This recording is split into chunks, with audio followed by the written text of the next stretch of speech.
Okay, we're going to change this F-150 starter, 4.6 liter engine.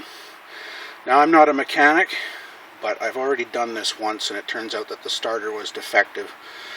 So maybe you can benefit from some of my headaches. The starter is mounted in the vehicle, roughly in this orientation, in relation to the truck, the way it sits right now. Now, the first trick is to make sure that you've got the tools the right length. And by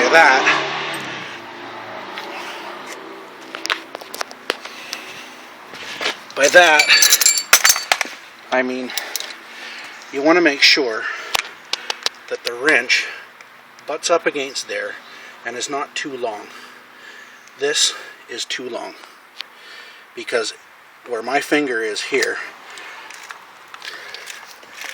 will come up against the engine mount here.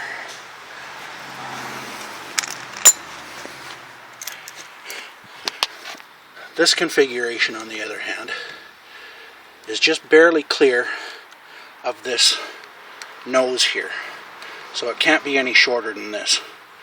Now, I use that one to break it loose because you get more torque on it, but as the bolt starts to advance out of here, then you start to lose room on this end.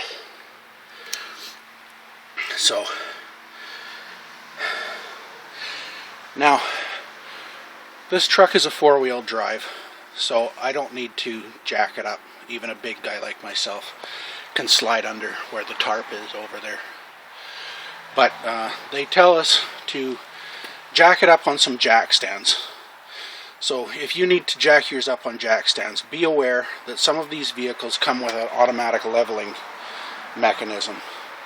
And the book warns us that if we're going to jack it up or tow it, then we should be aware that that needs to be disconnected, or it could get damaged or confused or something, and it'll cause unexpected shifting in the suspension. So I'm going to crawl under the side over there where the tarp is with my tools. Get yourself these tools, some sort of a flat bar like this, and a mirror. Now, as I said, this is mounted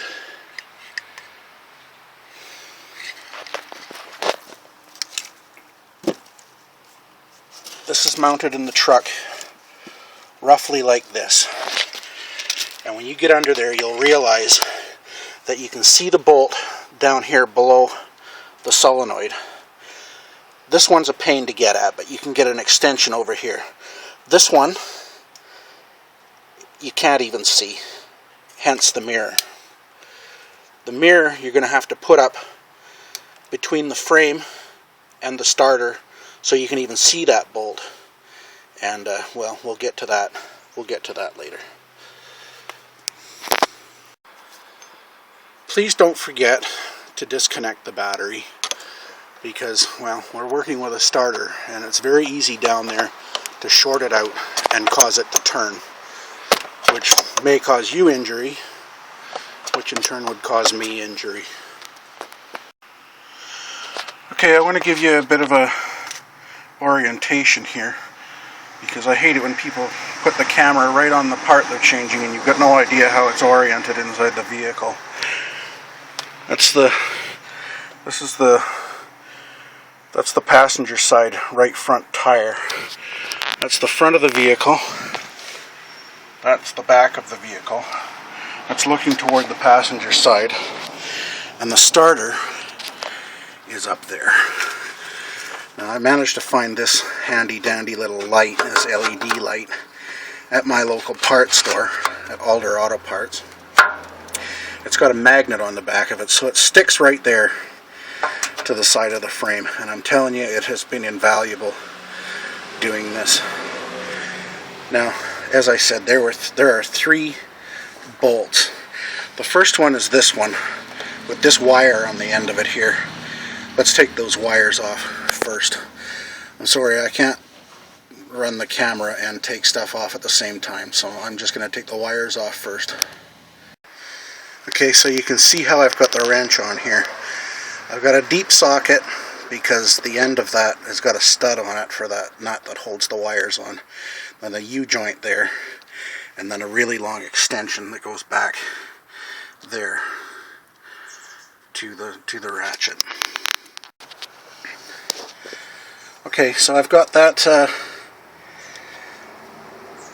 I've got the wires off the end of this. You can see this long stud on here. That's why you need the long or the deep socket.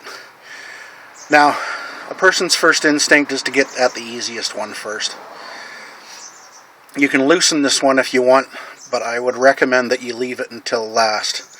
Otherwise, when you do the top one, the starter will begin to sag down, and it will cause you all kinds of headaches. Well, do what you want. Maybe you like the tension against it. It makes the ratchet actuate a lot easier. But I'm going to leave this one until last. I'll loosen all three of them first, and then I will take the top one out first, and then work my way down. Okay. I don't know. It's kind of dark in here. You can see I've got my ratchet up there like that, and the extension comes all the way around here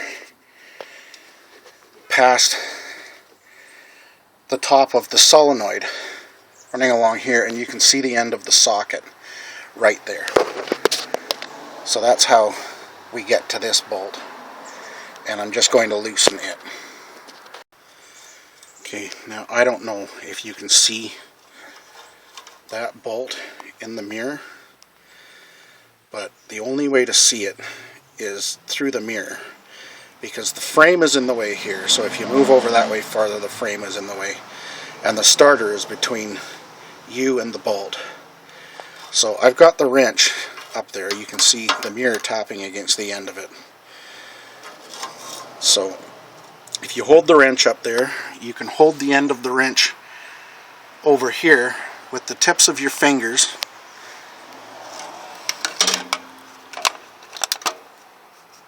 You can hold the wrench over here.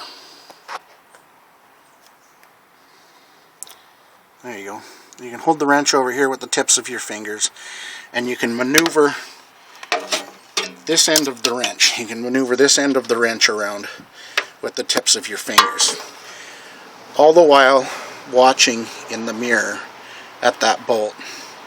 And every time you move the wrench, you expect it to move one way, and because it's in the mirror, it moves the opposite way.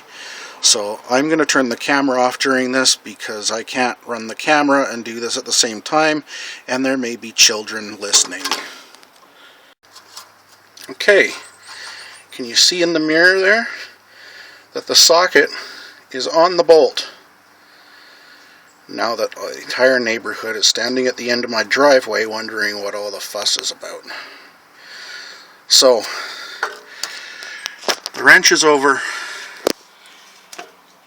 on this side. So I'm going to put a piece of flat bar. I've got an aluminum flat bar that I'm going to put between that engine mount and the end of the wrench to keep it from sliding off the bolt. And then I can loosen it. Eventually I'm going to have to switch to the shorter wrench after I've got this loosened, because as I said before, you quickly run out of room between the end of the wrench and the engine mount.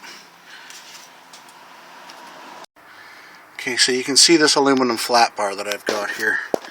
I'm just prying with a little bit of light force against the engine mount and applying a little bit of force to the end of the ratchet.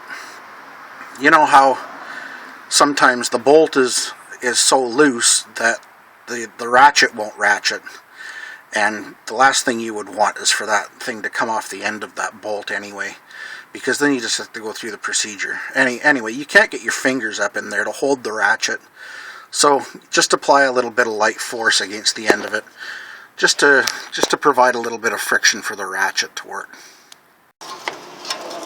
Okay, so stop every so often and see if you can see how much of the bolt is exposed.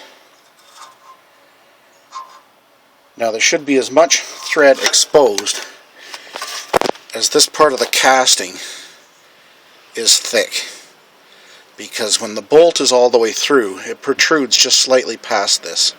So there should be that much thread exposed over here, but on the top where you can see it in the mirror, if you know what I mean.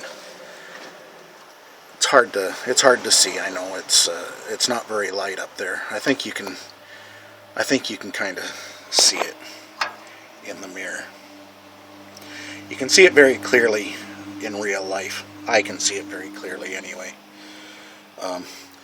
As soon as you figure that you've got all of the thread out of the bell housing, then you can take this bottom one out, and that's easy as cake. Okay, so look, the starter is free.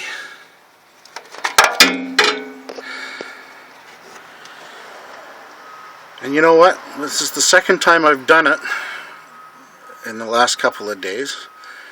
The first time it took me like 4 days, a couple of hours after work each day.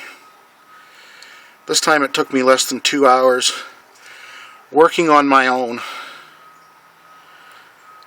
So, the moral of the story is, it's not impossible. You don't need to smash the shit out of the starter, you don't need to disassemble it up there, and you don't need to say good luck getting the new one in.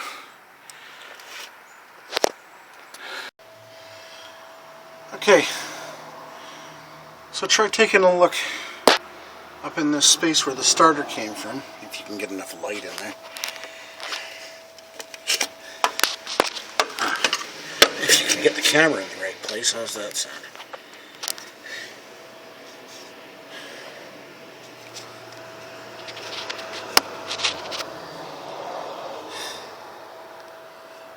There you go.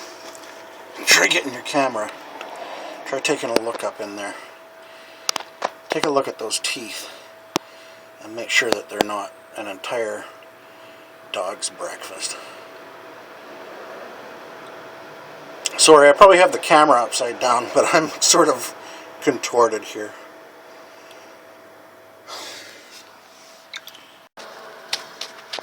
Okay, I recommend that top bolt up there, you can see it past the drive gear. Can you? You can see it up there past the drive gear. Put that one in its hole first before you put the starter into its final position. The reason for that being because then you won't have to fight getting it in there afterward. Okay, as you can see, I've got this first bolt in the bottom here. The other one on the side, the second one, is not even in yet. The top one is in position, but I haven't started to screw it in yet. This bottom one here is only just barely snug, so you can still move the starter a little bit. A good rule of thumb is always get all of the bolts started before you tighten any of them. And that way, if anything needs to move to adjust itself a little bit, it can.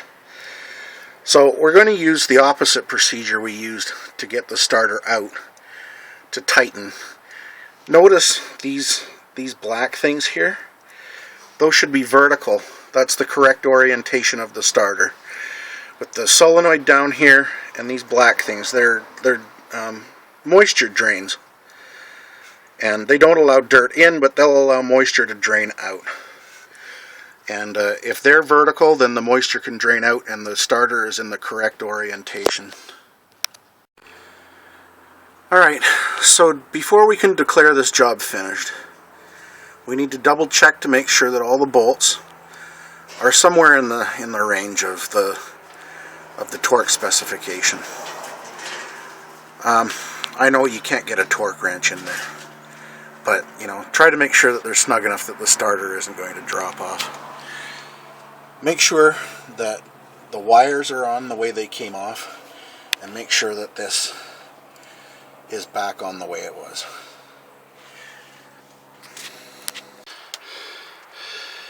We need to reconnect